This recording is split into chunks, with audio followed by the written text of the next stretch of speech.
কোরআনে রমজান আছে, রমজানে কোরআন নাই। কোরআন দিয়ে রমজান নয়, কোরআন দিয়ে রমজান, রমজান দিয়ে কোরআন নয়, ঠিক কি না? কোরআন দিয়ে রমজান, রমজান দিয়ে কোরআন নয়। কোরআন আছে, রমজান আছে, কোরআন নাই, রমজান নাই। মক্কায় যাই কেন? কাবা আছে, কাবা নাই, মক্কা নাই, ঠিক কি না? মদিনায় যাই কেন? কেন কেন যাই? আমার নবী শুয়ে আছে ওই জায়গায়, এই জন্য যাই। রাসূল নাই, আমার মদিনায় যাওয়ার দরকার নাই। রমজান আছে বলে কোরআন আছে না, কোরআন আছে, রমজান আছে, কোরআন নাই, রমজান নাই। তাহলে কোনটা আগে দরকার? আসলে কোনটা আগে দরকার? শাহরু রমাদান আল্লাযী উনজিলা ফীহিল কোরআন। তাহলে একটা জিনিস শিখলাম, রমজান মাস হলো কোরআনের মাস। আরেকটা পরিচয় আছে, এদেশের বিজয়ের মাস কোনটা বলেন? বলেন কোন মাস? ডিসেম্বর। স্বাধীনতার মাস কোনটা? কোন মাস এখন চলতেছে? সুবর্ণ জয়ন্তী পালন হলো না? আলহামদুলিল্লাহ। দেশের জন্য যারা জীবন দিয়েছে, আমরা তাদের ইমানি হালাতে বিদায় নিলে আল্লাহ তুমি তাদেরকে মাফ করে দাও, এটাই সবচেয়ে শ্রেষ্ঠ কাজ। তাদের জন্য আমরা আল্লাহর কাছে মাফ চাবো, আল্লাহ তুমি তাদেরকে মাফ করে দাও। এই স্বাধীনতা 50 বছর পূর্ণ হলো, 71, 2021।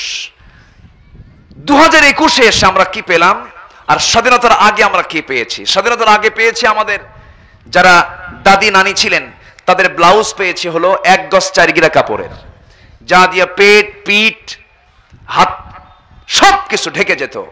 সুন্দর তারা একটা মানে বড় দেখে একটা ব্লাউজ তারা বানাতেন, যা দিয়ে পেট, পিঠ সব ঢেকে যেত, হাত টাত সব ঢেকে যেত।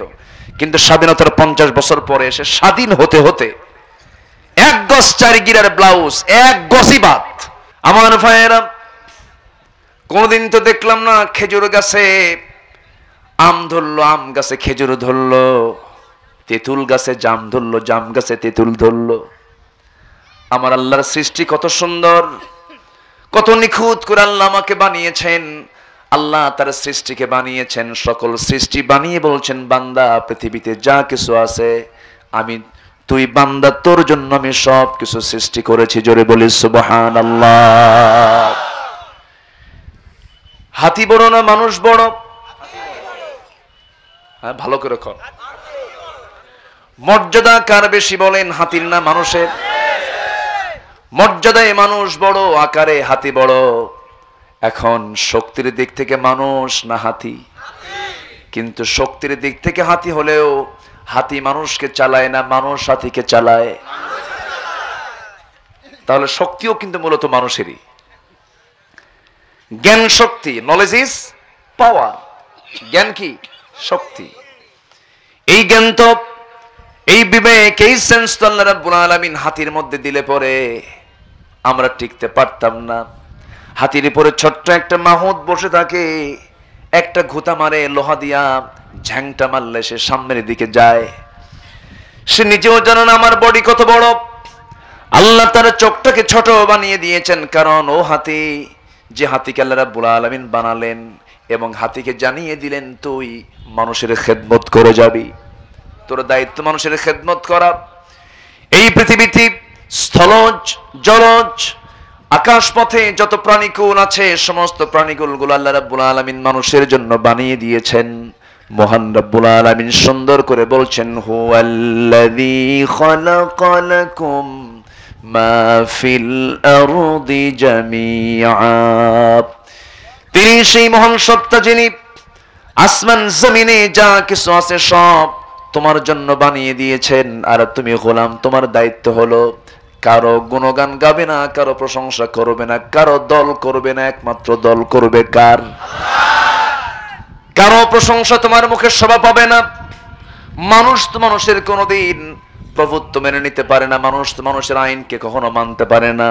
মানুষ তার জবান থেকে সর্বক্ষণ বলবে আলহামদুলিল্লাহি রাব্বিল আলামিন। সবাই বলেন আলহামদুলিল্লাহি রাব্বিল আলামিন আর রহমানির রহিম মালিকি ইয়াউমিদ্দিন ইয়্যাকা না'বুদু ওয়া ইয়্যাকা নাস্তাঈন ইহদিনাস সিরাতাল মুস্তাকিম সিরাতাল্লাযীনা আন'আমতা আলাইহিম গায়রিল মাগদুবি আলাইহিম ওয়ালাদ-দাল্লিন। এরপরে আরো জোরে, আরো জোরে। এই সূরাটার নাম কি বলেন? রোগ হলে পরে কোন সূরা বলেন? সমস্ত রোগের সূরা হচ্ছে সূরা ফাতিহা।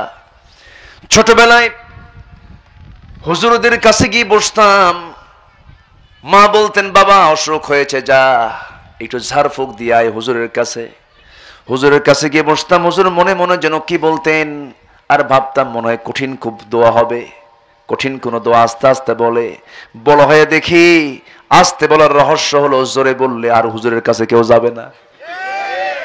সূরা ফাতিহা, জোরে বলুন সুবহানাল্লাহ।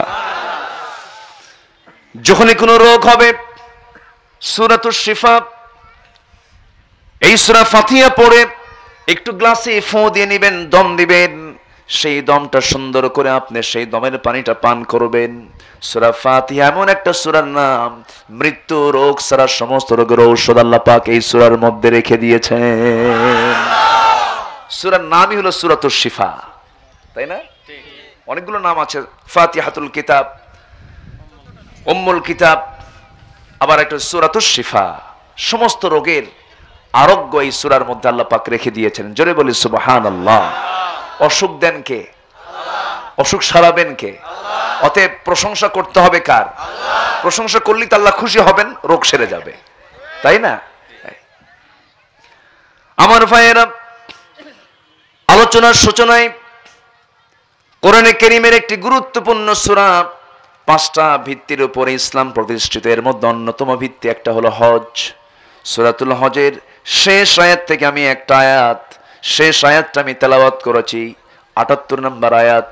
আল্লাহ রাব্বুল আলামিন ঈমানদারকে ডাক দিয়ে বলছেন, বান্দা শোনো, আমার পথে তোমার টিকে থাকতে হবে, মুজাহাদা করতে হবে।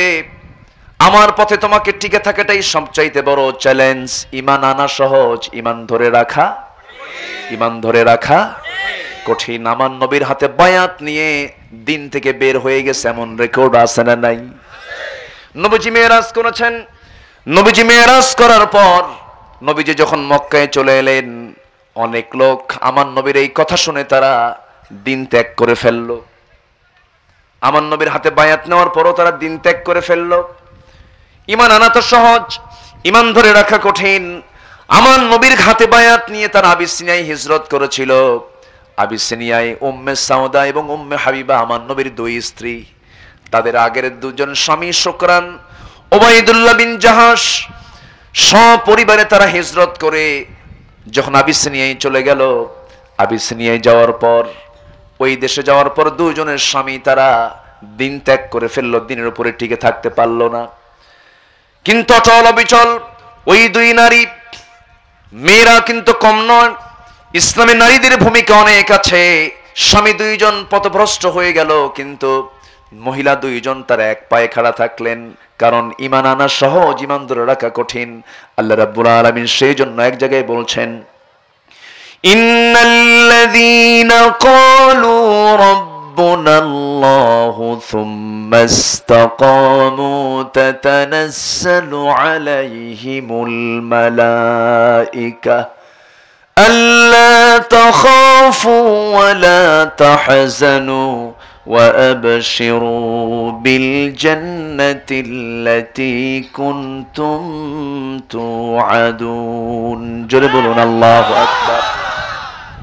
যারা বলবে আমার রবকে, আস্তে বলবেন আমার রবকে, সুম্মা ইসতাকামু, এবং তার উপরে যে বান্দা টিকে থাকবে, আল্লাহ রাব্বুল আলামিন বলছেন শোনো, ঈমান তো আনা সহজ কিন্তু টিকে থাকা কঠিন। টিকে তোমাকে থাকতে হবে। তোমাকে মুনাফিকরা ওয়াসওয়াসা দেবে, মুশরিকরা তোমাকে ওয়াসওয়াসা দিবে, ঈমান ধ্বংস করার জন্য শয়তান তো লেগেই আছে। শয়তান আছে না নাই? অনেকের গায়ে এটা সহ্য হয় না, এরকম আছে না নাই বলেন তো? জন প্রতি 1000 টাকা দেয়, চলো অমুক সমাবেশে যেতে হবে, যাব না, আছে না নাই? আর এখানে আসছেন, নিজের টাকা না অন্যের টাকা নিয়ে আসছেন? সময়, টাকা, সব শ্রম, সব কিছুকে একদম সামনে রেখে চলে এসেছেন কোরআনের টানে। বলি আলহামদুলিল্লাহ। সম্মানিত ভাইয়েরা, অথচ এই মাহফিল জনগণ চালায়, জনগণ তার নিজস্ব টাকা দিয়ে এই মাহফিলগুলো চালায়। আবার তার আবার কত কি লাগে, এই সমস্যা ওই সমস্যা। মাহফিল করতে যারা বাধার চিন্তা মাথায় নিয়ে যারা সামনে চলতে চায়, আমি মনে করি এরা হচ্ছে আল্লাহর দুশমন। এই মাহফিলে কিসের আলোচনা হয়? কোরআন। বাধা হবে কেন? আকাম কুকামে বাধা দাও, সিনেমা হল বন্ধ করো, অশ্লীল সিনেমা বন্ধ করো, যাত্রা বন্ধ করো। মাহফিল নিয়ে কথা হবে কেন? মাহফিল তারাই বন্ধ করতে চায় যারা সুদ খায়, ঠিক কিনা? যারা ঘুষের কারবার করে, যারা মদের বোতল নিয়ে থাকে, যারা জেনার সম্পর্ক রাখে, যারা দুষ্টমি লুচ্চামি করে, তারাই মাহফিল বন্ধ করতে চায়।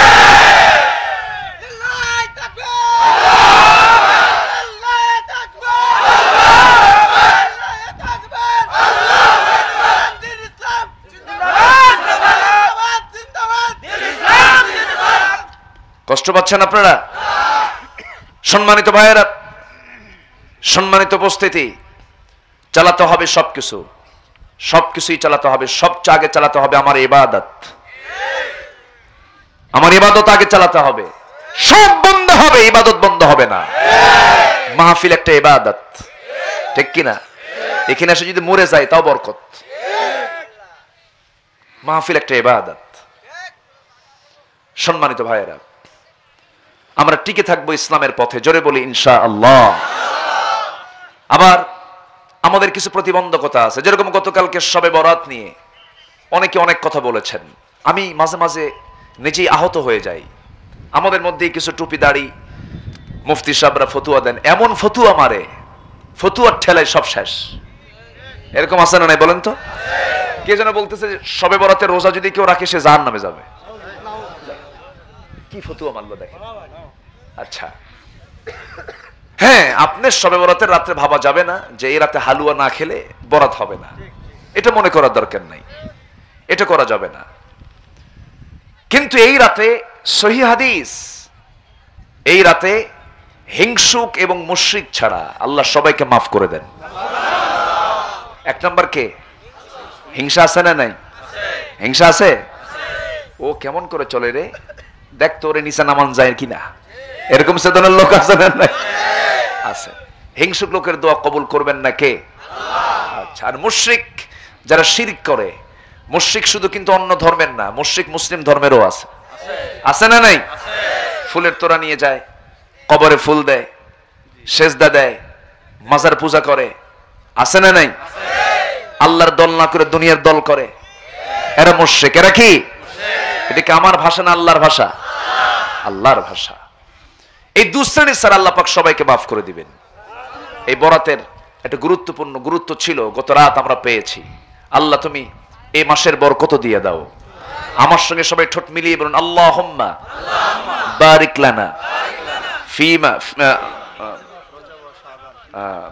কি আল্লাহ বারিক লানা ফিহি রজবা, বলেন ফিহি রজবা ওয়া শাবান ওয়া বাল্লিগনা রমাদান। এর অর্থ হচ্ছে, হে আল্লাহ, রজব শাবানের বরকত দাও, রমজান পর্যন্ত আমার হায়াত বাড়ায়া দাও। জোরে বলি আল্লাহুম্মা আমিন।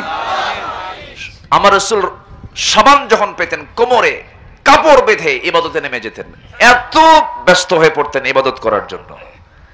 এই শাবানের গুরুত্ব আছে না নাই? সবচেয়ে বেশি রমজান ছাড়া রাসূল যে মাসে রোজা বেশি রাখতেন সেটা হলো শাবান। তো বললো যে যদি কেউ রোজা রাখে ও জাহান্নামে চলে যাবে। কিছু লোকই আছে ফতুয়া মারে, খালি হারাম, এটা হারাম, ওটা হারাম, ওটা হারাম, ওটা হারাম। আমার মনে হয় কিতাবের নামই হলো কিতাবুল হারাম। এত জটিল করেন কেন? কোনো করা যাবে না। কানের ভিতরে যদি খড়কুটা ঢোকে, কানের মধ্যে, ওর মধ্যে কি ব্লেড ঢুকাবেন? গুতাগুতি বেশি করা যাবে? চোখের মধ্যে যদি কোনো খড়কুটা ঢোকে, চোখের ওই ময়লা দূর করার জন্য কি দরকার? সুন্দর আস্তে আস্তে যত্ন সহকারে যেন চোখ ক্ষতিগ্রস্ত না হয়, সুন্দর করে এটাকে বের করতে হবে। যদি ব্লেড ঢুকান ব্লেড ঢুকালে কি খড়কুটা বের হবে? ওটা ধারালো জিনিস, তা তো হবে না। চোখের ময়লা দূর করার জন্য, চোখের খড়কুটা ময়লা দূর করার জন্য যেমন আস্তে করে খুব দরদ দিয়ে আস্তে আস্তে চোখের ময়লা যেমন দূর করতে হয়, সমাজের কোনো প্রশ্ন যদি আসে আলেমদের কাছে অত্যন্ত যত্ন সহকারে, অত্যন্ত রক্ষণশীলতা নিয়ে যেন সে ফিতনায় না পড়ে, এমন ভাবে উত্তর দেওয়া উচিত, ঠিক কিনা? তা তো আমরা দেখি না, আমাদের নজরে তা পড়ে না। ঈদের নামাজ বছরে মোট 2 দিন, 6 তাকবীর আর 12 তাকবীর না লাগে মারামারি কোন? মাত্র বছরে কয় দিন? 2 দিন ওয়াজিব নামাজ 2 দিন পড়ে, 6 তাকবীরও পড়ে ম্যাক্সিমাম মানুষ। আমার দেশের ম্যাক্সিমাম মুসলমান কয় তাকবীর পড়ে? এলাকায় কয় তাকবীর হয়? 6 তাকবীর। 12 তাকবীর খুব কম না? খুবই কম, যেটা 1% হবে না, অথবা ধরেন 10%ই ধরেন, বাকি 90% মুসলমান আমার দেশে 6 তাকবীরে নামাজ পড়ে। এখন 90% মুসলমান 6 তাকবীরে পড়ে, আমিও পড়ি। এক মুফতি যা ফতোয়া দিল সিলেটে যায়া, 6 তাকবীরে ঈদের জামাতের নামাজ পড়া বেদাত। কি কথা কি বোঝা গেল? 12 তাকবীরে পড়তে হবে। আচ্ছা বেদাত তুমি কইও না, বলো যে 6 তাকবীরটা যতটুকু না উত্তম তার চেয়ে বেশি উত্তম 12 তাকবীর। তুমি যদি 12 তাকবীরের পক্ষেই কথা বলো, এইভাবে কথা বলো, বেদাত কইলে পেটন আসে না? নাই কোন? মারামারি আসে না? বলেন। এই সমস্ত কথাগুলো বলে সমাজের মধ্যে বিশৃঙ্খলা সৃষ্টি করে এমন কিছু বদমাইশ আছে না নাই? আসতে বলবেন না, আছে না নাই? ইসলামকে ইয়াসসিরু ওয়ালা তুআসসিরু, সহজ করো, কঠিন করো না। ইসলাম কঠিন নয়, ইসলাম সহজ, কিন্তু আমরা কেউ কেউ এটাকে কঠিন বানিয়ে দিয়েছি। ইসলাম কি কঠিন না সহজ? সহজ, এটা ফিতরাত। আল্লাহ রাব্বুল আলামিন সূরা রুমের ভিতরে বলছেন ইসলামটা কি, ফাকিম ওয়াজহাকা লিদ-দীনি হানিফান ফিতরাতাল্লাহিল্লাতী ফাতারান-নাস আলাইহা লা তাবদীলা লিখালকিল্লাহ যালিকাদ-দীনুল কাইয়্যিম ওয়ালাকিন্না আকসারান-নাস লা ইয়ালামুন। জোরে বলুন আল্লাহু আকবার। আল্লাহর দ্বীনের জন্য তুমি নিবেদিত হয়ে যাও, তুমি তোমার চেহারাকে আল্লাহমুখী করে নাও। টিকে থাকতে হবে তোমাকে ঈমান নিয়ে। শয়তান তোমাকে অনেক দিক থেকে তোমাকে আক্রমণ করে বসবে। শয়তান বলছে কি, সুম্মা লাআতিয়ান্নাহুম মিন বাইনি আইদিহিম ওয়া মিন খালফিহিম ওয়া আন আইমানিহিম ওয়া আন শামাইলিহিম ওয়া লা তাজিদু আকসারুহুম শাকিরিন।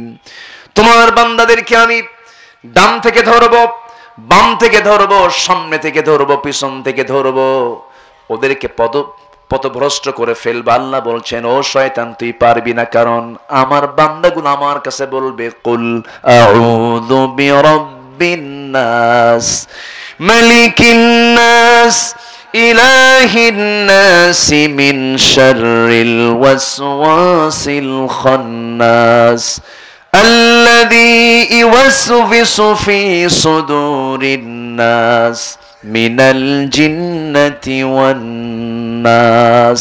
আমার কাছে যখন বান্দা আশ্রয় চাবে আমি তাকে আশ্রয় দেব। শয়তান তুই পথভ্রষ্ট করতে পারবি না। আমরা আশ্রয় চাইবো কার কাছে? আমার ভাইয়েরা, আমার বন্ধুগণ, আল্লাহ বলছেন বান্দারে, ইমানদারকে ডাক দিয়ে বলছেন তুমি আল্লাহর পথে জিহাদ করার মতো জিহাদ করো। আল্লাহ পাক এই আয়াতের মধ্যে 5টা কাজ করতে বলেছেন। কয়টা বলেন? 5টা কাজ। আল্লাহ বলছেন তুমি 1 নাম্বার কাজ করবে, জিহাদ করার মতো জিহাদ করবে। জিহাদ মানে শুধু আমরা বুঝি কি জানেন, সামনে যা আছে কচু কাটা, এর নাম কিন্তু জিহাদ নয়। জিহাদ মানে কি? জিহাদ মানে হলো এই যে আপনারা মাহফিল এসেছেন, দুপুরবেলা অনেকে খাবারও খান নাই, আছে না? অনেকে খাবার খান নাই, না খেয়ে চলে আসছেন। আবার অনেকে জরুরি কাজ সবকিছু ফেলে আপনি চলে আসছেন। এই যে একটা চেষ্টা করেছেন, এই যে একটা প্ল্যান করেছেন, এই যে প্ল্যান করে সুন্দর করে এখানে বসে আছেন, ধৈর্যের পরিচয় দিচ্ছেন, এটা একটা জিহাদ। এটা কি জিহাদ? ফজরের সময় সবচেয়ে বেশি ঘুম ধরে কোন সময়? আজান দিলে কম আসে না বেশি আসে? বেশি আসে। আজান শুনলেই মনে হয় যে ঘুম তো কেবল ধরলো আমার, সারা রাত তোমার ঘুম ধরলো না, কেবল ঘুমটা ধরলো। আল্লাহ আজান তো শুনলাম, কি করি? কিন্তু ইমানদার বান্দার সেই সময় করবে কি? ইমানদার বান্দার সেই সময় অস্থিরতা শুরু হয়ে যাবে। আজান শোনার সঙ্গে সঙ্গে বিছনা তার কাছে শ্রেষ্ঠ মনে হবে না। ঝাড়া দিয়ে ওই যে বান্দা উঠে গেল, ওযুটা বানায় নিল, নামাজে দাঁড়ায় গেল, এর চাইতে বড় মুজাহিদ আর হতে পারে না। আমার ভাইয়েরা, আল্লাহ বলছেন বান্দা মুজাহাদা করো, আমার পথে টিকে থাকার জন্য চেষ্টা করো। দোকানদারি করতে নিয়া আমি যদি একটু তেল বিক্রি করতে নিয়েছি, 1 ড্রাম তেল নিয়ে আসছি ডিজেল, সেই ডিজেল বিক্রি করতে নিয়া 1 লিটার তেল দিতে নিয়ে সেই জায়গায় যদি 100 গ্রাম কম দেই, তাহলে প্রত্যেক কেজি প্রতি কয়শো গ্রাম কম হলো? 100 গ্রাম। এই যে 100 গ্রাম পাওয়ার লোভে একটা ড্রামে ঠিকই লাভ হবে, হয়তো কম লাভ হবে, কিন্তু প্রত্যেকটা লিটারে যখন দিতে নিয়ে 100 গ্রাম করে কমায় দিলাম, আমি আরেকজনকে ঠকালাম না নিজে ঠকলাম? আসতে কবেন না, অন্যকে ঠকালাম না নিজে ঠকলাম? নিজে ঠকে গেলাম। এই যে আমার লোভ এই জায়গায় কাজ করতেছে, কিন্তু আমার ইমান দিয়ে এটাকে প্রতিহত করে না, না এমন লাভ আমার করা যাবে না। এটার নাম জিহাদ। এটার নাম কি? জিহাদ। আমি জানি এই জমিটার ভিতরে আমার কোনো জায়গা নাই, আমার 33% জমি ঠিকই আছে, কিন্তু আমার জমির আইলটা সামনের দিকে আরো ঠেলে নেওয়া আছে। আমার জমিটা 36 শতক আছে, অবশ্যই 3 শতক বেশি কারো না কারো জমির মধ্যে ঢুকে আছে না নাই? আছে। আমি সবকিছু জানার পরও যদি গায়ের জোরে বলি না না আমার জমি ঠিকই আছে, এই জায়গায় কাউকে আমি ঢুকতে দেব না, আছে না নাই?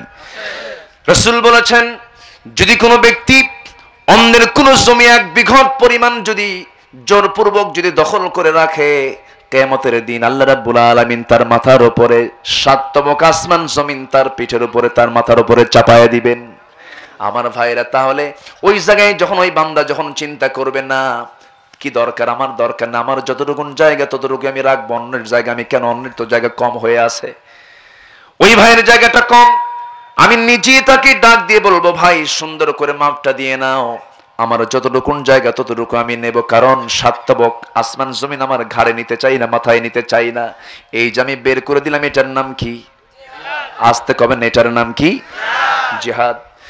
অফিসে চাকরি করি আমি, অফিসে চাকরি করতে নিয়ে বেতনটা আমি হয়তো মাসে 30,000 40,000 টাকা বেতন পাচ্ছি, গভর্নমেন্ট আমাকে বেতন দিচ্ছে, কিন্তু আমি যদি একটু হসপস করে 2 নাম্বারি করি, 2 নাম্বারি করতে গেলে পরে দেখা যাবে কি আমি ওই জায়গায় এক্সট্রা কিছু কাজের জন্য আমাকে উৎকোচ দেবে, আমাকে ঘুষ দেবে। ওই ঘুষের টাকার চিন্তা যদি মাথায় নিয়ে এসে যদি মনে করি না না এই কাজও তো আমার এই বেতনের মধ্যে অন্তর্ভুক্ত না, উপরে কোনো টাকা নেওয়া যাবে না, ওই যে বান্দা জিহাদ করে এই সমস্ত ঘুষের টাকাগুলোর লেনদেন করলো না, এটাও কি? আসতে কবেন না, এটাও কি? জীবনের প্রত্যেকটি কাজে জিহাদ আছে না নাই? আসতে বলবেন না, আছে না নাই? আছে। প্রত্যেকটি কাজে জিহাদ আছে। আল্লাহ রাব্বুল আলামিন এই জিহাদের সংজ্ঞা বিভিন্ন জায়গায় বিভিন্ন রকম দিয়েছেন, তবে শ্রেষ্ঠ জিহাদ হলো এই জমিনটা কার, ওই আকাশটা কার, ওই সূর্যটা কার, ওই চন্দ্রটা কার, সবকে বানিয়েছেন। এই জমিন আইন চলতে হবে কার? এই জমিন আইন আল্লাহর চালু করার জন্য বান্দার পক্ষ থেকে যে প্রচেষ্টা থাকবে, এই চূড়ান্ত প্রচেষ্টার নামও কিন্তু জিহাদ ফি সাবিলিল্লাহ। আমার ভাইয়েরা, আল জিহাদু মাদিন ইলা ইয়াউমিল কিয়ামাহ, জিহাদ কিয়ামত পর্যন্ত চলবে, জিহাদ কোনোদিন বন্ধ হবে না। বান্দা যার নাম তার জীবনে জিহাদ আছে না নাই? আছে। আল্লাহ সুন্দর করে বলছেন, এজন্য তোমরা ভালো করে জিহাদ করো। ওমা জাআলা আলাইকুম ফিদ-দীন মিন হারাজ, তোমাদের জন্য আমি দিনটাকে কঠিন করে দেই নাই। আর জেনে রেখে দিও, আমি তোমাদের জন্য জাতির পিতা কিন্তু সিলেকশন করে দিয়েছি। তোমাদের জাতির পিতাকে আরো জোরে আবার বলেন, আবার বলেন, ভুল যেন না হয়। কি কথা কি বোঝা গেল? ভুল করা যাবে না, ফাউল করা যাবে না। এখানে ঈমান, এই জায়গায় ঈমান কিন্তু প্রশ্নবিদ্ধ হয়ে যাবে। সুন্দর করে আল্লাহ রাব্বুল আলামিন বলছেন, মিল্লাত আবিকুম ইব্রাহিম, মিল্লাত মানে জাতি, আবিকুম মানে তোমাদের পিতা, আমি কিন্তু বানায় বানায় বলতেছি না, ভালো করে শুনবেন। মিল্লাত মানে জাতি, মিল্লাত মানে কি? নেশন, একটা জাতি। ইংরেজিতে নেশন, বাংলায় জাতি, আর মিল্লাত হচ্ছে আরবি। মিল্লাত মানে হলো কি? জাতি। আবিকুম মানে তোমাদের পিতা। জাতির পিতা কে? আরো জোরে। হ্যাঁ, এটা সিলেকশন বিষয়, এটা সিলেকশন অনেক আগে হয়ে গেছে, জোর করে হবে না এটা, ঠিক কি না? সুন্দর করে আল্লাহ পাক বলে দিচ্ছেন। এই আয়াতটা যদি যদি কেউ এটা আপত্তি করেন তাহলে এই আয়াতটা কেটে দেন। কেটে দেওয়া যাবে? কেটে দেওয়া যাবে? যাবে না। এখন তো আবার বিভিন্ন কোর্টে রিট হচ্ছে। ভারতের কোর্টে রিট হয়েছে, 26টা আয়াতকে নাকি তারা মুছে দিতে চায়।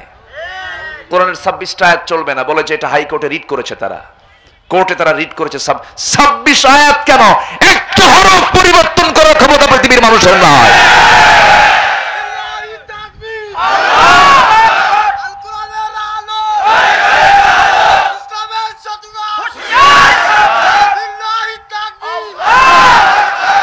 কোরআন কি কোনো বাপের কথা কারো? কোরআন কার কথা?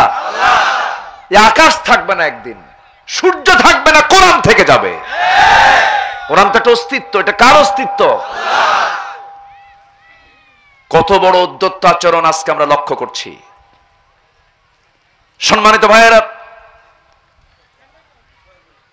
কোন খ্রিস্টান, আপনি ইউরোপে যান, আমেরিকায় যান, যত বড় গবেষণার ল্যাবরেটরিতে চলে যান, মহাকাশ গবেষণা কেন্দ্রে চলে যান, যেখানে যান না কেন আপনি, কোরআনটাকে তারা সবার উপরে স্থান দিয়েছে। কারণ সব ভুল করতে পারে, কোরআন কোনোদিন ভুল করতে পারে না। কোরআনটা নির্ভুল। এই চ্যালেঞ্জ কে দিয়েছেন? এই সূর্য নিয়ে কত কথা বললো জ্যোতির্বিদরা। এই সমস্যা কি এখানে? শোনা যাচ্ছে না? আব্দুর রহিম ভাই, শোনা যায় না? ওখানে না শুনুক, এখানে শুনুক। মেয়েদের ভিতরে শোনা যাচ্ছে না? এই আগে তো মহিলা ঠিক করতে হবে। হেড অফিস না ঠিক করলে হয় নাকি? আসতে কোন তাও ঠিক, সবই ঠিক। একটু চেষ্টা করেন, একটু ঠিকঠাক করেন। এখানে শুনতে পাচ্ছেন তো সবাই? বাস, যে বলি আলহামদুলিল্লাহ, জোরে বলি আলহামদুলিল্লাহ। এই যুবক ওঠে কেন? বসো বসো বসো। কোন ওঠাওঠি নাই। নামাজ শুরু হয়ে গেলে 4 রাকাত নামাজ, যদি 2 রাকাতে কেউ যায়, নামাজ হবে? এটা তো ইবাদত। তো মন হলো বসলাম, মন হলো উঠলাম না। বসেন, একটু বসেন। খুব জরুরি হলে, চাপচুপ হলে সেটা ভিন্ন কথা। বসে যদি চাপ খোঁজেন তাহলে তো সমস্যা। একটু বসেন। কি জন্য বলতেছিলাম? থামেন না, কোরআন নিয়ে কথা বলতেছিলাম। কোরআন নিয়ে। তাহলে কোরআন এটা কার রচনা? এই সূর্য নিয়ে কত কথা বললো বিজ্ঞান। বলে যে সূর্য না পৃথিবী ঘোরে, পৃথিবী না সূর্য ঘোরে, ওদের মাথাই ঘোরে, ঠিক কিনা? সূর্যের কাছে গেছে ওরা? যেতে পারছে? চাঁদে যায় মাঝে মাঝে। চাঁদে গেছিল 70 দশকে নীল আর্মস্ট্রং, গিয়েছিল। যাওয়ার পর ঘুরে টুরে আসছে, দেখে যখন একটা ফাটা চিহ্ন, যেটা রাসূল ইনশাক্কাল কামার, দুনিয়াতে বসে চাঁদকে বলছিলেন চাঁদ 2 ভাগ হয়ে গেছে। সেই চাঁদে পাঠাইছিল ভয়েজার 1, ভয়েজার 2, 2টো কুত্তা পাঠাইছিল। কুকুর, লাইকা 1, লাইকা 2, 2 কুকুর গিয়েছিল। কুকুররা ফেরত আসে নাই। এলিজা নামে একটা মেয়ে 2033 সালে যাবে, সেও ফেরত আসবে না। এই চাঁদের দেশে, চাঁদ তো এই পাড়া। চাঁদ কোন পাড়া? মানে এই পাড়া মানে খুব কাছের একটা জায়গা। মহাকাশ তো পড়েই আছে, সূর্যের কাছে তো উপায় নাই। সূর্যের কাছে তো মানে কল্পনাই করা যায় না। মাত্র এই চাঁদের দেশের কিছু তথ্য দেওয়ার কারণে আমরা মহাবিজ্ঞানী বলি। আর আমার নবী শুধু চাঁদ না, শুধু সূর্য না, প্রথম আসমান, দ্বিতীয় আসমান, তৃতীয় আসমান, চতুর্থ আসমান, পঞ্চম আসমান, ষষ্ঠ আসমান, সপ্তম আসমান, সিদরাতুল মুনতাহা, আরশে আজিমের মেহমান হয়েছেন আমার নবীজি। তোমরা কাকে ছোট চোখে দেখো? রাসূলকে নিয়ে বাজে কথা বলো, 32টা দাঁত ভেঙে চুরমার করে দেব আমরা। আমার নবীজির চাঁদের দেশে যাওয়া লাগে নাই, চাঁদ এসে ধরা দিয়েছে নবীর হাতে। সুবহানাল্লাহ বলবেন না? আমার নবীজি একদিন জন্মের পর আবু তালেব, নবীজির আপন চাচা, তিনি একদিন বলতেছেন, মুহাম্মদ এই শোঁসো করে কেন? একটু শোঁসো বন্ধ করেন। আমি দেখতে পেলাম মুহাম্মদ, আমি জন্মের পর আমি তোমাকে একটা জিনিস দেখছি, আমি কি তোমাকে বলবো? শেষে রাসূল নবুয়ত পেয়েছেন। আমার নবীজি নবুয়ত প্রাপ্তির পর একদিন আপন চাচা আবু তালেব বলছেন, মুহাম্মদ, আমি তোমাকে তোমার বাল্য জীবনের একটা স্মৃতিচারণ করতে চাই। জন্ম নেওয়ার একদিন পর তুমি যখন একদিনের শিশু নবজাতক নিজের চোখে দেখতে পেয়েছি মুহাম্মদ, আমি দেখতে পেলাম তোমার মার পেট থেকে তুমি যখন দুনিয়াতে এসেছো, দুনিয়াতে আসার সঙ্গে সঙ্গে আমি লক্ষ্য করে দেখি তোমার মার মনটা খারাপ, তোমার মার চোখের পানি বন্ধ হয় না, কান্নাকাটি করে। কারণ শিশু জন্ম নেওয়ার পর পৃথিবীতে সবচেয়ে বেশি খুশি হবে বাবা, সেই বাবা তো জন্মের আগেই নাই, 6 মাস পূর্বেই চলে গেছে। ভাতিজা মুহাম্মদ, তোমার মা তোমাকে দেখলি কান্দে।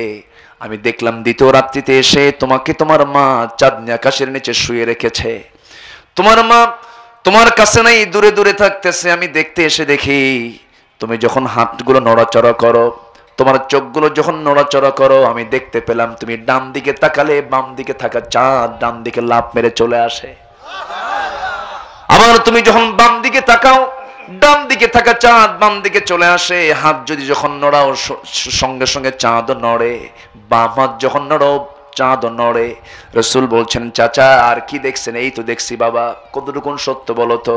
রসুল সঙ্গে সঙ্গে বললেন, চাচা যা দেখেছেন সত্যি দেখেছেন। কারণ মার মনটা খারাপ, মা আমাকে সময় দিতে পারেন না, মা আমাকে সময় দিতে নিয়ে কান্দেন। সেই জন্য সেই রাত্রি আল্লাহ রাব্বুল আলামিন আমার জন্য চাঁদটাকে আমার জন্য আল্লাহ রাব্বুল আলামিন খেলনা বানাইয়া দিয়েছিলেন। যে চাঁদ নবীর জন্য আল্লাহ খেলনা বানান, কি বানান? খেলনা। আমার ভাইয়েরা, একটু কান লাগান, মনোযোগ দিয়ে শোনার চেষ্টা করুন। ওই চাঁদ ওই সূর্যকে বানিয়েছেন বলেন? সব নির্মূল হয়ে যাবে, একদিন ধ্বংস হয়ে যাবে। শুধুমাত্র কেবলমাত্র ঠিক থাকবেন কে? আস্তে কে ঠিক থাকবেন? তার কথা কি ঠিক থাকবে না? তার কথাও ঠিক থেকে যাবে, কোরআনও ঠিক থেকে যাবে। কোরআনকে যে নির্মূল করতে আসবে সে নির্মূল হয়ে যাবে। কারণ কোরআন তো পরিবর্তন হতে আসে নাই, কোরআন পরিবর্তন করতে এসেছে। কোরআন কি পরিবর্তন হতে এসেছে না পরিবর্তন করতে এসেছে? করতে এসেছে কোরআন। কোরআনকে কেউ পরিবর্তন করতে পারবে না, কোরআন পরিবর্তন করবে, পরিবর্তন হবে না। সুবহানাল্লাহ বলেন। সম্মানিত ভাইয়েরা, সম্মানিত বন্ধুগণ, সে আল্লাহর কালাম আল্লাহ পাক আমাকে আপনাকে দিয়েছেন। এটাকে আমরা একটা আয়াতকে যদি অস্বীকার করি, আমার আপনার ঈমান থাকবে? থাকবে না। প্রত্যেকটি আয়াতকে অবশ্যই স্বীকার করে নিতে হবে, মানতে হবে। এটা কার কথা? আল্লাহর কথা। ইসলামকে আংশিক মানা যাবে না, আংশিক গ্রহণ করা যাবে না। আল্লাহ রাব্বুল আলামিন বলেন, উদখুলু ফিস সিলমি কাফা ওয়ালা তাত্তাবিউ খুতুওয়াতিশ শাইতান ইন্নাহু লাকুম আদুউম মুবিন। ইসলামের ভিতরে পুরোপুরি দাখিল হয়ে যাও। আংশিক ঢুকবে, আংশিক ঢুকবে না তা হবে না। তোমাকে পুরোপুরি ঢুকতে হবে। কার কথা? আসতে বলবেন না, কার কথা? আল্লাহর কথা।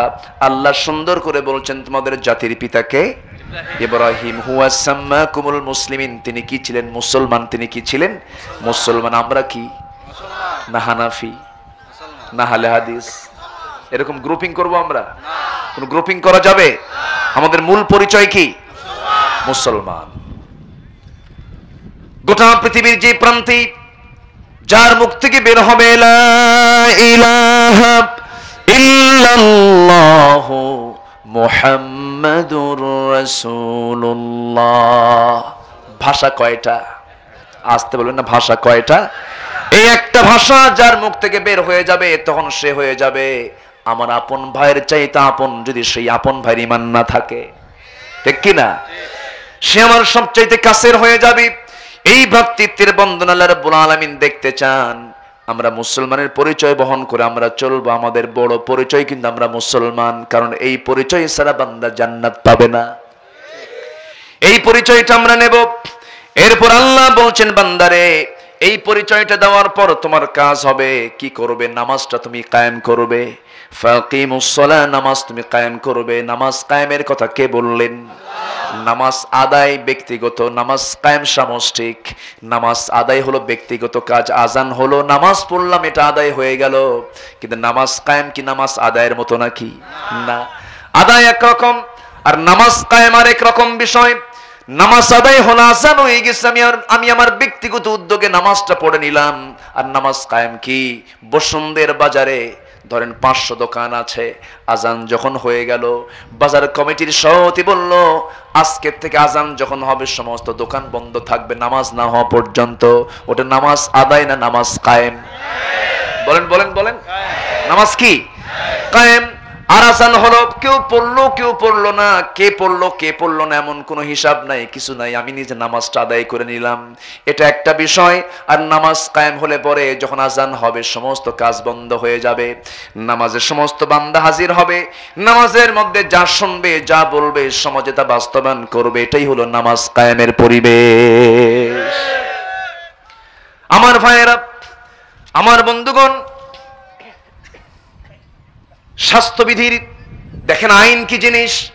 স্বাস্থ্যবিধিতে গভর্নমেন্ট ঘোষণা করে দিল নো মাস্ক নো সার্ভিস। কোন অফিসে ঢুকতে গেলে আপনার কাগজ কলম যদি কম থাকে তাও কোনো সমস্যা নেই, কিন্তু এই মুহূর্তে কি দরকার? মাস্কটা আগে দরকার। মুখে মাস্ক নাই, যত জরুরি কাজ থেকে গেট আউট, আগে মুখে মাস্কটা লাগাও। আইন একটা এমন একটা বিষয়, দেখেন মাস্কের মতো এই বিষয়টা এত জরুরি করে দিয়েছে, অফিসের একটা ফাইলের ভিতরে একটা কাগজ বাদ পড়ে গেছে, কোনো সমস্যা নাই, এটা ঠিক করা যাবে, কিন্তু মুখে মাস্কটা আগে লাগাও। গাড়িতে চড়েছি একদিন, গত এপ্রিল মাসের দিকে আমি ঢাকার ভিতরে আমি ঢুকতেছিলাম, আমার ড্রাইভারের মুখে মাস্ক নাই, গাড়িটা থামায়া দিল, থামায়া দিয়ে বলতেছে স্যার কি বলেন, বলতেছে স্যার কাগজপাতি সব ঠিক আছে, এখন কাগজপাতি বড় না, আগে মুখে মাস্ক লাগা, কাগজ দরকার নাই, মুখে মাস্ক আগে দরকার। এটা হচ্ছে আইন। যদি আজকের থেকে যদি ঘোষণা করে দেওয়া হয়, আল্লাহ বলছেন ক্ষমতা যারা পাবি, ক্ষমতার মসনদে যারা থাকবি, যাদের প্রশাসনিক ক্ষমতা যাদের হাতে থাকবে, তাদেরকে আল্লাহ রাব্বুল আলামিন পরামর্শ দিয়ে বলছেন শোনো, সমাজটাকে যদি স্থিতিশীল করতে চাও, সমাজটাকে যদি সুন্দর করতে চাও, আমার পরামর্শ তোমরা নিয়ে নাও। বেশি দফা লাগবে না, আল্লাহর দফা 4টা। আল্লাহর দফা কয়টা? 4টা। আল্লাহ বলছেন, একটু মনোযোগ দিয়ে শুনবেন। আল্লাযীনা مكناهم في الأرض أقاموا الصلاة وآتوا الزكاة وأمروا بالمعروف ونهوا عن المنكر ولله عاقبة الأمور। জোরে বলুন আল্লাহু আকবার। দুনিয়ার জিন্দেগিতে আমি যাদেরকে রাষ্ট্রীয় ক্ষমতা দান করব, যাদের হাতে, যাদের কথায় পুলিশ চলবে, যাদের কথায় প্রশাসন চলবে, যাদের কথায় সমাজের মানুষগুলো চলবে, এই সমস্ত লোকের জন্য আমি আল্লাহ 4টা বিধান দিয়েছি। তোমরা কি করবে? 1 নম্বর নামাজটা কায়েম করবে। কি কায়েম করবে? আজকে সমাজের নামাজ কায়েম না সুদ কায়েম? আলহামদুলিল্লাহ। নড়াইলে সুদ নাই তো না? ও মাশাআল্লাহ, বিসমিল্লাহ বললে ঠিক হয়ে যাবে। বিসমিল্লাহ তো সবই জায়েজ হয়, তাই না? বরঞ্চ সুদ খাওয়ার আগে বিসমিল্লাহ করলে আরো ডবল গুনাহ হবে। চুরি করার আগে যদি চোর বিসমিল্লাহ কয় আরো গুনাহ হবে। চুরি তো 1 গুনাহ, বিসমিল্লাহ কয় আরেক গুনাহ, ঠিক কিনা বলেন? খারাপ কাজের কোনো দোয়া নাই, খারাপ কাজের কোনো দোয়া করা যাবে না। যেই কাজ করা যাবে না সেই কাজের দোয়া ইসলাম দেয় নাই। পৃথিবীর এমন কোনো কাজ নাই যে কাজের দোয়া নাই, সব কাজের দোয়া আছে না নাই বলেন? আছে। কিন্তু খারাপ কাজের কোনো দোয়া আছে নাকি? খারাপ কাজের কোনো দোয়া নাই। আমার ভাইয়েরা, যে ব্যক্তি নামাজ পড়বে, নামাজ পড়ার মধ্য দিয়ে সে সুদটাকে বন্ধ করতে পারবে না, কিন্তু নামাজ যখন কায়েম হয়ে যাবে সমাজে কি সুদ থাকবে নাকি? আসতে বলবেন না, থাকবে নাকি? যেই সমাজে নামাজ কায়েম হয়ে গেছে সেই সমাজে কখনো সুদ কায়েম থাকতে পারে না। সুদ সেখানে নির্মূল হয়ে যাবে, সুদ সেখানে ধ্বংস হয়ে যাবে। আমরা এই দুনিয়ার জিন্দেগির 60, 70, 80, 90 বছর বাঁচার জন্য কত চেষ্টা চালাই। ক্লিনিকগুলো আছে না নাই? হসপিটালগুলো আছে না নাই? বাঁচার জন্য কত চেষ্টা করি, হসপিটালে চলে যাই। হঠাৎ করে ঘন ঘন পেশাবের ঠেলায় রাত্রে ঘুম হয় না। 7 বার 8 বার 10 বার 12 বার পর্যন্ত যদি পেশাব করতে ওঠে, ঘুম পারবে না, পেশাব করবে। ডাক্তারের কাছে গিয়ে বলে, ডাক্তার সাহেব ঘুমটা হয় না, ঘন ঘন পেশাব থাকতে পারি না, কি করা যায়? ব্লাড টেস্ট করে, ইউরিন টেস্ট করে বলতেছে আপনার তো কি সুগার, ডায়াবেটিস হয়ে গেছে, আজকে থেকে আপনার চিনি খেতে পারবেন না, চিনি আপনার জন্য হারাম, চিনি আপনার জন্য হারাম। বুকের বাম পাশে ব্যথা, 60 বছর পার হয়ে গেছে, হার্ট ব্লক হয়ে গেছে, ডাক্তার বলতেছে শোনেন জীবনে বহু গরু গোশত খাইছেন, আর খাবেন না। কথা বলছেন নাই? গরু গোশতের মধ্যে চর্বির পরিমাণ কম থাকে না বেশি থাকে? বেশি থাকে। আজকে থেকে আর গরু গোশত খাবেন না, আপনার খাওয়া যাবে না, কিন্তু অন্য কেউ খেতে পারবে, যার সমস্যা নাই সে খেতে পারবে। গরু আপনার জন্য হারাম। চা খেতে বসে ভটকা চা, চার ভিতরে যদি চিনি না থাকে সেই চা তো খেয়ে মজা পাওয়া যায় না। সামনে চিনির বাটিটাও থাকে, চিনির চামিচটাও থাকে, চার কাপটা মুখের মধ্যে নেয় আর চিনির দিকে এতিমের মতো ছায়া থাকে। কিসের মতো? এতিমের মতো ছায়া থাকে, কিন্তু খাওয়ার কোনো কায়দা নাই। ভটকা চা খায় আর বলে আল্লাহ ইহো জনমে আর খাওয়া হবে না, খাওয়া শেষ। সে চিনিটা খেলো না কেন? একটু সুস্থ হয়ে বাঁচার জন্য চিনিটা বাদ দিয়ে দিল। সামনে গরু গোশতের ভুনা এক বাটি ভর্তি রেখে দিয়েছে, সিনার গোশত সামনে, দেখতেছে খাওয়া শুরু করে দিয়েছি, সবাই খায়, সে শুধু বারবার শুধু আর চোখে তাকায় আর জিহ্বা লাফায়, কিন্তু খাওয়ার কোনো কায়দা নেই, কারণ তার হার্ট ব্লক হয়ে গেছে। এই দুনিয়াতে সুস্থ জীবনের জন্য ওই সিনার গোশত ছায়া থেকে দেখে, ওই চিনিগুলো চেয়ে থেকে দেখে, কিন্তু খাওয়ার কোনো কায়দা নেই, কারণ সে সুস্থ থাকতে চায়। আখিরাতে সুস্থতার দরকার আছে না নাই? জাহান্নাম তো অসুস্থর জায়গা, আর জান্নাতটা হলো সুস্থতার জায়গা। জান্নাত পাওয়ার জন্য আল্লাহ রাব্বুল আলামিন বলছেন বান্দা সুদটা ছেড়ে দে, আখিরাতে তোকে আমি জান্নাত দিয়ে দেব। কি কষ্ট হচ্ছে আপনাদের? আমার ভাইয়েরা, একজন পয়গম্বর ছিলেন ঈসা আলাইহিস সালাতু ওয়াস সালাম, যিনি কবরবাসীর সামনে দিয়ে গেলে পরে কবরবাসীকে যখন লক্ষ্য করে বলতেন কুম বিইযনিল্লাহ, আল্লাহর নির্দেশে দাঁড়িয়ে যাওয়ার সঙ্গে সঙ্গে কবরবাসী দাঁড়ায় যেত।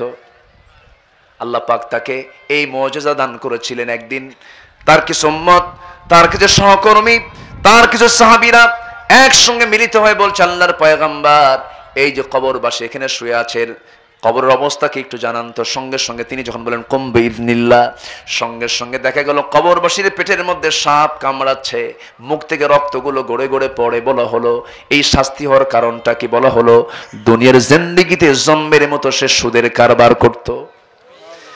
সুদের ধারে বসে যাওয়া যাবে না। নামাজি কখনো সুদখোর হয় না, নামাজি কখনো মিথ্যা সাক্ষী দিতে পারে না।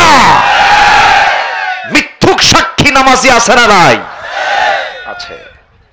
এগুলো ভান করে, এমনি নামাজ পড়ে, ঠিক কিনা? আল্লাহ কি বোকা? আল্লাহ কি বোঝে না? আল্লাহ ঠিকই বোঝে। তবে হ্যাঁ, নামাজ ছেড়ে দেওয়া যাবে। নামাজ কয় ওয়াক্ত? আসতে বলবেন না, কয় ওয়াক্ত? আপনি বান্দার হক নষ্ট করবেন, একটা লোককে আপনি সাক্ষী হয়ে কোর্টে আপনার সাক্ষীর রায়ে ওই লোকটা যাবজ্জীবন জেলখানায় থাকলো, বইয়ের হক, ছেলের হক, পরিবারের হক, সমাজের হক আদায় করতে পারলো না, তোকে জাহান্নামে যেতে হবে, ঠিক কি না? শুধু নামাজ পড়লেই জান্নাত পাওয়া যাবে না। আমার নবীজি মাঝে মাঝে ওয়াজ করতেন।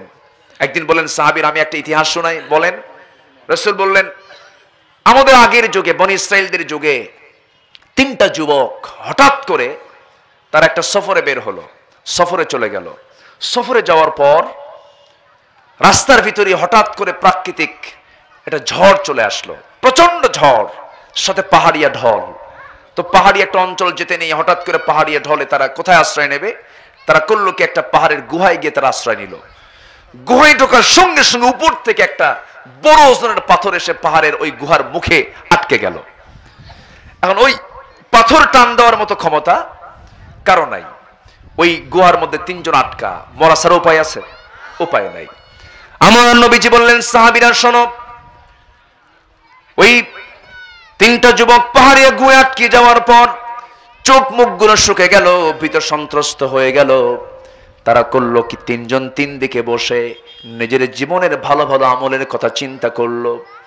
এক যুবক চিন্তা করে আল্লাহর কাছে দোয়া করে বলছে, আল্লাহ জীবনে তেমন কোন আমল করতে পারি নাই, তবে একটা আমল করার চেষ্টা করেছি, তা হলো আমার বাড়িতে একজন শ্রমিক এসেছিল, আমি তাকে লেবার হিসেবে কাজে নিয়েছিলাম। সকাল থেকে সন্ধ্যা পর্যন্ত কাজ করার পর আমি তাকে তার ন্যায্য পাওনা দিতে পারি নাই। সেই দিন বললাম আজকে আমার কাছে কোনো টাকা নেই, কালকে দেব।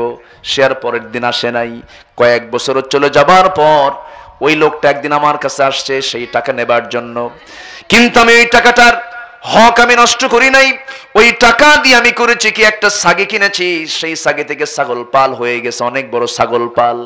সে যখন আমার কাছে আসছে, আল্লাহ আমি তাকে টাকা দিয়ে বিদায় করতে পারতাম, তা না করে ওই টাকাটাকে কাজে লাগাইয়া ছাগল পালটা আমি তার হাতে তুলে দিয়েছি। আল্লাহ তোমার কাছে যদি এই কাজটা যদি তোমার দরবারে পছন্দ হয়ে যায়, আমানতের তো খেয়ানত করতে পারিনি, খেয়ানত করি নাই, আমি চেষ্টা করেছি আমানত রক্ষা করার। মেহেরবানি করে তুমি আল্লাহ আমাদেরকে বিপদ থেকে বাঁচাও। ওই যুবকের দোয়ায় পাহাড়ের গুহা থেকে ওই পাথরটা 3 ভাগের 1 ভাগ সরে গেল।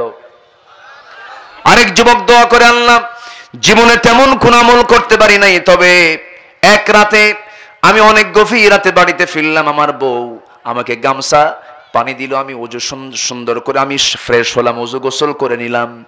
এরপরে আমার হাতে 1 গ্লাস দুধ দিল পান করার জন্য।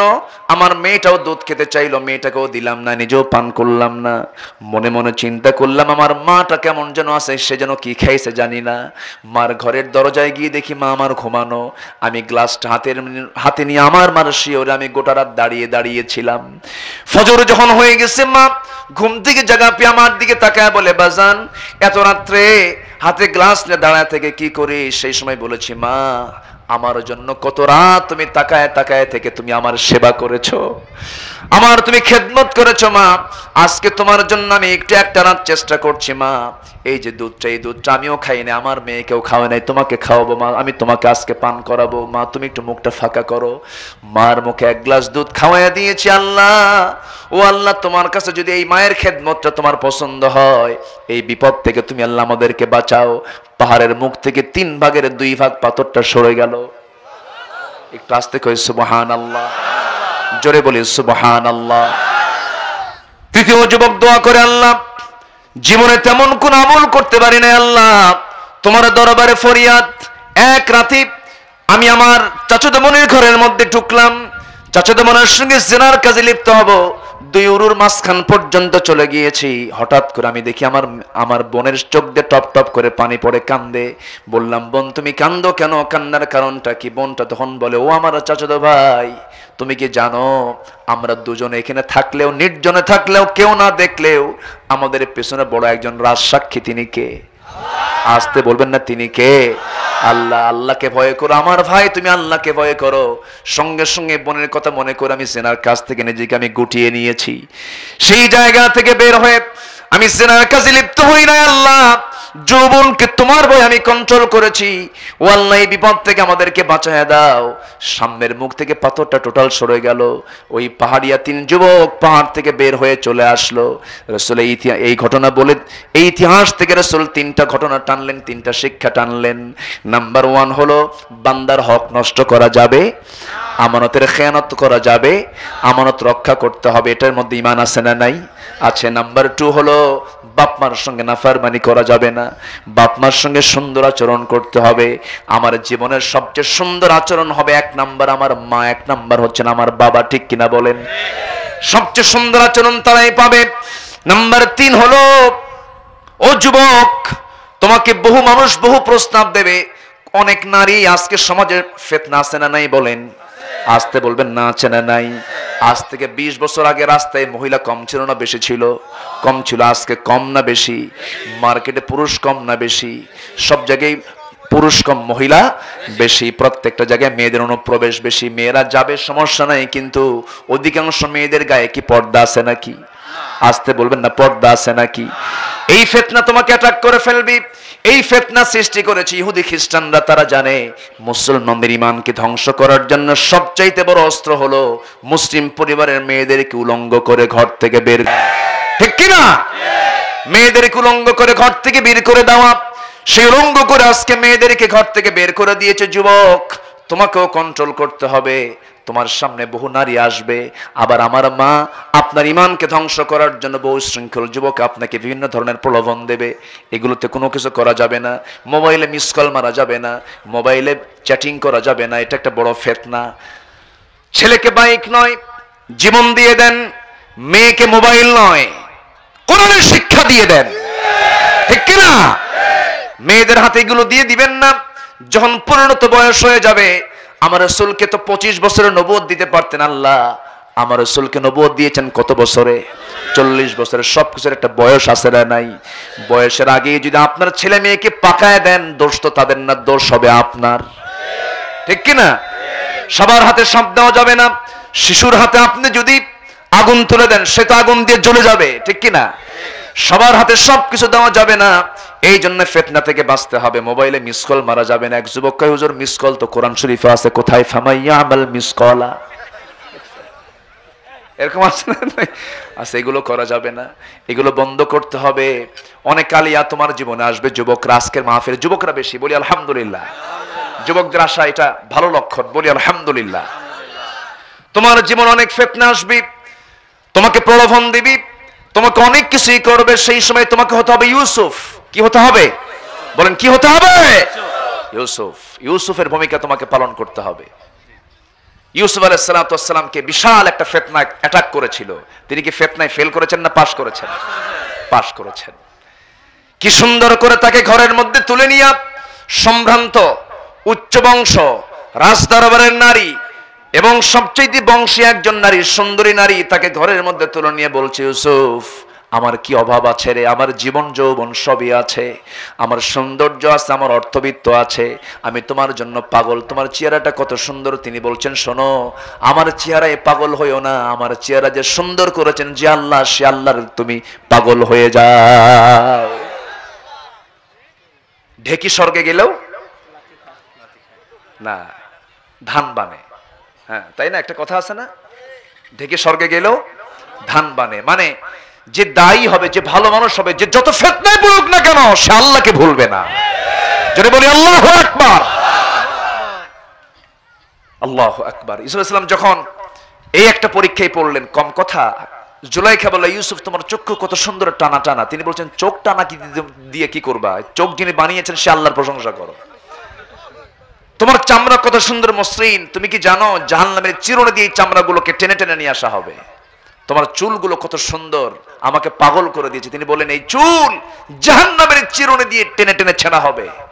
যা বলে সব উড়াইয়া দিচ্ছেন। সুবহানাল্লাহ বলবেন না? আর আজকের যুবকদের যদি একজনের তুলে নিয়ে যদি কোনো মহিলা কয়, তোমার চক্ষু কত সুন্দর টানা টানা, কি 3 রাত তো ঘুম পারি নাই, কি কথা বোঝেন না? না, এগুলো আলিয়া হেরে যাবে, কিচ্ছু থাকবে না। যুবক, আজকে তুমি বিয়ে করে 5 বছর পরে মারা যাও, তোমার বয়স 30, তোমার বউয়ের বয়স 25 বছর, তুমি মারা গেছো, বাচ্চা একটা হয়েছে, অ্যাক্সিডেন্টে তোমার মৃত্যু হয়ে গেছে। তোমার বউটা কাঁদবে 1 দিন, 2 দিন, 3 দিন, 4 দিন, সেন্স থাকবে না, আমার স্বামী ছাড়া কিচ্ছু বুঝি না, পাগল হয়ে যাবে। 2 মাস চলে যাবে, কান্না শেষ।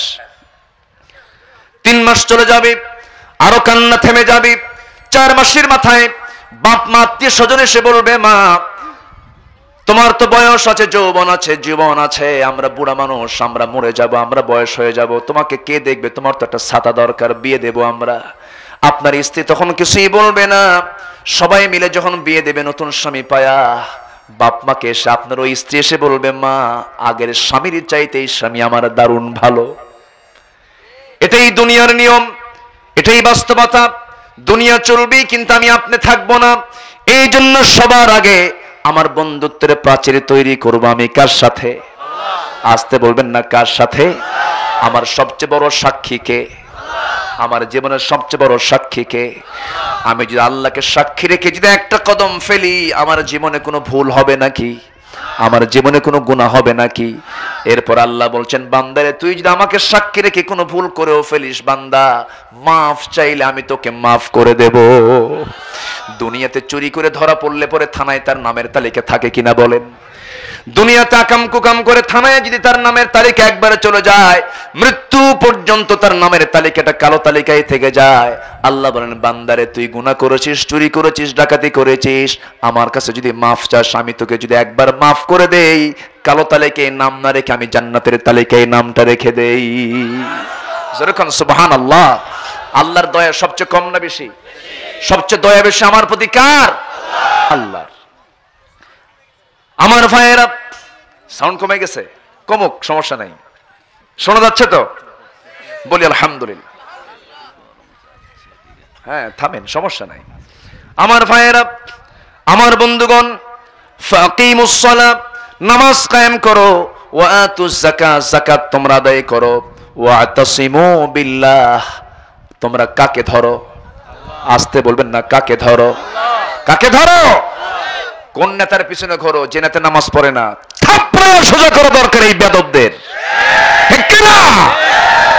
যে নেতা নেতৃত্ব দিতে আসবে যদি নামাজ না থাকে বলবেন জুতা মারি তোরে, ঠিক কি না? বেনামাজি কোন নেতার নেতৃত্ব মানা যাবে? আসতে বলবেন না, যাবে? যাবে না।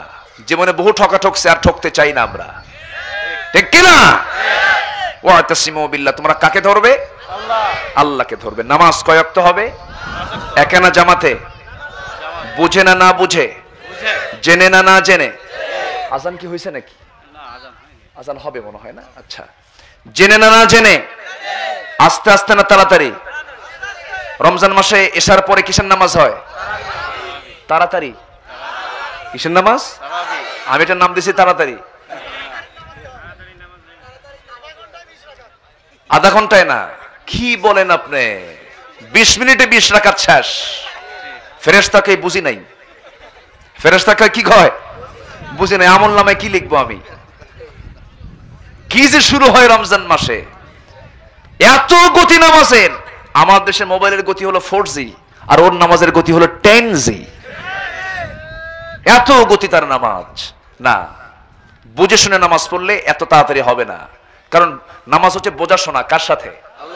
আমি একটা কথা বলবো, আল্লাহ তার জবাব দিবেন। আমি একটা আয়াত বলবো, আল্লাহ তার জবাব দিবেন। একটা বোঝা শোনা আছে না? মানে একদমই সূরা ফাতিহা শেষ। এক মুসল্লি বলে, হুজুর আমাদের আল সাহেব হাফেজ পাইছি, 10 রাকাত একজন পড়ায়, ওর নামাজ পড়তে সময় লাগে মোটামুটি, মানে সে 35 মিনিটে শেষ করে দেয় 10 রাকাত নামাজ। কিন্তু সেকেন্ড হাফেজটা এত অলস, ওর 1 ঘন্টা লাগে। এই আল সাহেব হাফেজটা কাম হবে না। তো ওই হাফেজের কানে যখন শুনছে যে আমাকে অলস বলেছে, এখন মনে মনে চিন্তা করতেছে আজকে এমন নামাজ পড়াবো আমি তো নিজে বুঝবো, তোর 14 গোষ্ঠী বুঝবে না। যা, কি কথা কি বুঝতেছেন? তাহলে এই নামাজ কি হবে? বলেন, এই নামাজ কি হবে? হবে না। নামাজ নামাজের মতো করে পড়তে হবে। এমন করে নামাজ আমরা পড়বো সামনে, জোরে বলি ইনশাআল্লাহ। সামনে কিসের মাস আসতেছে? কিসের মাস? ভালো করে বলেন, কিসের মাস? কিসের মাস? কোরআনে রমজান আছে, রমজানে কোরআন নাই। কোরআন দিয়ে রমজান নয়, কোরআন দিয়ে রমজান, রমজান দিয়ে কোরআন নয়, ঠিক কি না? কোরআন দিয়ে রমজান, রমজান দিয়ে কোরআন নয়। কোরআন আছে, রমজান আছে। কোরআন নাই, রমজান নাই। মক্কায় যাই কেন? কাবা আছে। কাবা নাই, মক্কা নাই, ঠিক কি না? মদিনায় যাই কেন? কেন কেন যাই? আমার নবী শুয়ে আছে ওই জায়গায়, এই জন্য যাই। রাসূল নাই, আমার মদিনায় যাওয়ার দরকার নাই। রমজান আছে বলে কোরআন আছে না? কোরআন আছে, রমজান আছে। কোরআন নাই, রমজান নাই। তাহলে কোনটা আগে দরকার? আসলে কোনটা আগে দরকার? শাহরু রমাদান আল্লাযী উনজিলা ফীহিল কোরআন। তাহলে একটা জিনিস শিখলাম, রমজান মাস হলো কোরআনের মাস। আরেকটা পরিচয় আছে, এদেশের বিজয়ের মাস কোনটা বলেন? বলেন কোন মাস? ডিসেম্বর। স্বাধীনতার মাস কোনটা? কোন মাস এখন চলতেছে? সুবর্ণ জয়ন্তী পালন হলো না? আলহামদুলিল্লাহ। দেশের জন্য যারা জীবন দিয়েছে, আমরা তাদের ইমানি হালাতে বিদায় নিলে আল্লাহ তুমি তাদেরকে মাফ করে দাও। এটাই সবচেয়ে শ্রেষ্ঠ কাজ। তাদের জন্য আমরা আল্লাহর কাছে মাফ চাবো, আল্লাহ তুমি তাদেরকে মাফ করে দাও। এই স্বাধীনতা 50 বছর পূর্ণ হলো। 71, 2021। 2021-এ এসে আমরা কি পেলাম, আর স্বাধীনতার আগে আমরা কি পেয়েছি? স্বাধীনতার আগে পেয়েছি আমাদের যারা দাদি নানি ছিলেন, তাদের ব্লাউজ পেয়েছি হলো 1 গজ 4 গিরা কাপড়ের, যা দিয়ে পেট পিঠ হাত সবকিছু ঢেকে যেত।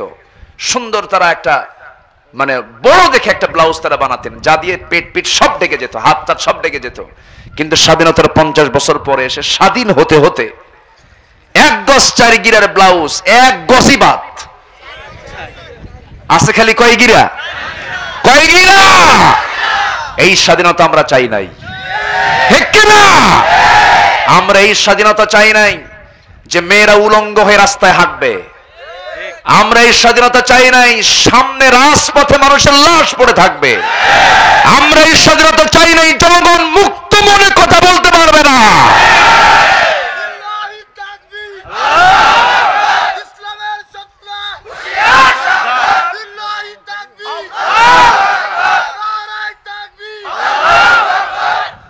সম্মানিত ভাইয়েরা, প্রয়োজনে যে জাতি 30 লক্ষ শহীদের বিনিময়ে এদের স্বাধীন করেছে, আরো যদি জীবন দিতে হয় এই জমিন আল্লাহর দিন কায়েমের জন্য আমরা সবাই জীবন দিতে প্রস্তুত থাকব।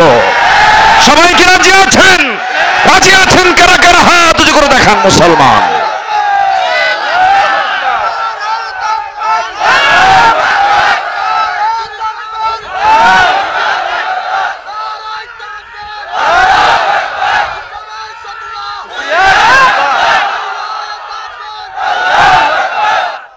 আল্লাহ তুমি সবার হাতকে কবুল করো, জোরে বলি আমিন।